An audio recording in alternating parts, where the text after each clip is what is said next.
নমস্কার বন্ধুরা, আজ 10ই আগস্ট অন্নপূর্ণা ভাণ্ডারে আজ চালু হয়ে গেল টাকা পাওয়ার এবার নতুন নিয়ম।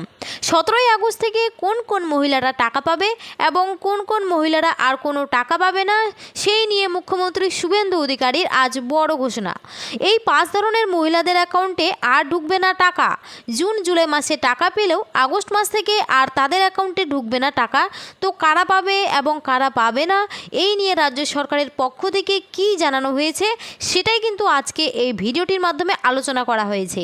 তাই আপনি যদি একজন অন্নপূর্ণা ভাণ্ডার প্রকল্পের একজন সুবিধাভোগী হয়ে থাকেন এবং জুন জুলাই মাসে টাকা পেয়েও থাকেন, তাহলে কিন্তু আপনার অ্যাকাউন্টে এই আগস্ট মাসের টাকা নাও ঢুকতে পারে। তো কী কারণে ঢুকবে না, আপনি টাকা পাবেন কি পাবেন না সেটা কিভাবে বুঝবেন, এছাড়াও কোন 5 ধরনের মহিলাদের অ্যাকাউন্টে আর টাকা ঢুকবে না, সমস্ত বিষয়ে জানতে হলে অবশ্যই কিন্তু ভিডিওটি শেষ পর্যন্ত দেখবেন। আর বলবো, আমাদের এই ছোট্ট চ্যানেলে কেউ যদি নতুন দর্শক হয়ে থাকেন অবশ্যই কিন্তু চ্যানেলটিকে সাবস্ক্রাইব করে পাশে থাকবেন। তো চলুন দেরি না করে ভিডিওটি শুরু করা যাক। দেখুন, বলেছে অন্নপূর্ণা ভাণ্ডারে 17ই আগস্ট কোন কোন মহিলারা টাকা পাবে। চলুন এই বিষয়ে দেখি কি বলা হয়েছে। দেখুন, অন্নপূর্ণা যোজনার তৃতীয় কিস্তির টাকা কবে দেওয়া হবে, কারা পাবেন আর কারা পাবেন না 3000 টাকা স্পষ্ট করে জানিয়ে দিলেন মুখ্যমন্ত্রী শুভেন্দু অধিকারী। বৃহস্পতিবার একটি সাংবাদিক বৈঠক করে শুভেন্দু জানান, আগামী 17ই আগস্ট 2026 থেকে দেওয়া শুরু হবে টাকা। আগস্ট মাসের অন্নপূর্ণা যোজনার টাকা পাননি অনেক উপভোক্তারা। এই নিয়ে রাজ্য জেলায় জেলায় শুরু হয়েছে বিভ্রান্তি। তারা আদৌ কি পাবেন অন্নপূর্ণা ভাণ্ডারের আগস্ট মাসের 3000 টাকা? যারা এতদিন প্রথম ও দ্বিতীয় কিস্তির টাকা পেয়েছেন তাদের মধ্যেও আবার অনেকে নাও পেতে পারেন আগস্ট মাসে টাকা। এই নিয়েও মহিলাদের মনে উঠেছে প্রশ্ন, তাহলে কারা কারা পাবে আগস্ট মাসের থেকে টাকা? মুখ্যমন্ত্রী শুভেন্দু অধিকারী এদিন সরকারের তরফ থেকে জানিয়ে দেন, মোট 2,16,00,000 আবেদন জমা পড়েছে অন্নপূর্ণা যোজনার জন্যে। গত জুন মাস থেকে 31শে জুলাই পর্যন্ত অফলাইন অনলাইনে আবেদন নেওয়া হয়েছে। 10 জুলাই পর্যন্ত যে সমস্ত আবেদন জমা পড়েছে তাদের ভেরিফিকেশন সম্পন্ন করা যাবে। সেই আবেদনগুলির পরিপ্রেক্ষিতে টাকা দেওয়া হবে।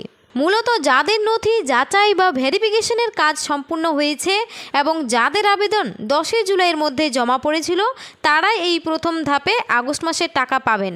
তবে শুধুমাত্র ভেরিফাইড অ্যাকাউন্টের টাকা দেওয়া হবে বলে জানিয়েছেন মুখ্যমন্ত্রী। 11 থেকে 31শে জুলাইয়ের মধ্যে আবেদন করা মহিলাদের যাচাই পর্ব চলতে থাকায় তাদের টাকা পরবর্তী সেপ্টেম্বর মাসের দ্বিতীয় সপ্তাহে দেওয়ার সম্ভাবনা রয়েছে।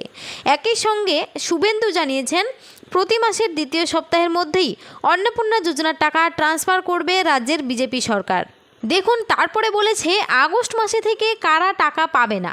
তো কারা পাবে না, 1 নম্বরে দেখুন বলেছে, অন্নপূর্ণা যোজনার নিয়ম ও বিজেপির সংকল্পপত্র মেনেই এই আর্থিক সহায়তা দেওয়া হচ্ছে বলে এদিন স্পষ্ট জানান শুভেন্দু। 25 থেকে 60 বছর বয়সী যোগ্য মহিলারা প্রতি মাসে এই প্রকল্পের মাধ্যমে 3000 টাকা করে সহায়তা পাবেন। 2 নম্বরে বলেছে, যাদের আধার কার্ডের সঙ্গে ব্যাংক অ্যাকাউন্টের লিঙ্ক নেই অর্থাৎ ডিবিটি সক্রিয় নেই তাদের অ্যাকাউন্টে টাকা ঢুকবে না। 3 নম্বরে বলেছে, যে সমস্ত মহিলাদের আবেদনপত্রে বা ব্যক্তিগত নথিতে গুরুতর অসঙ্গতি পাওয়া যাবে তারা কোনোভাবেই এই অনুদান পাবেন না। তারপরে 4 নম্বরে দেখুন বলেছে, যে মহিলা আয়কর দেন তারা সরাসরি এই প্রকল্পের থেকে বঞ্চিত হবে।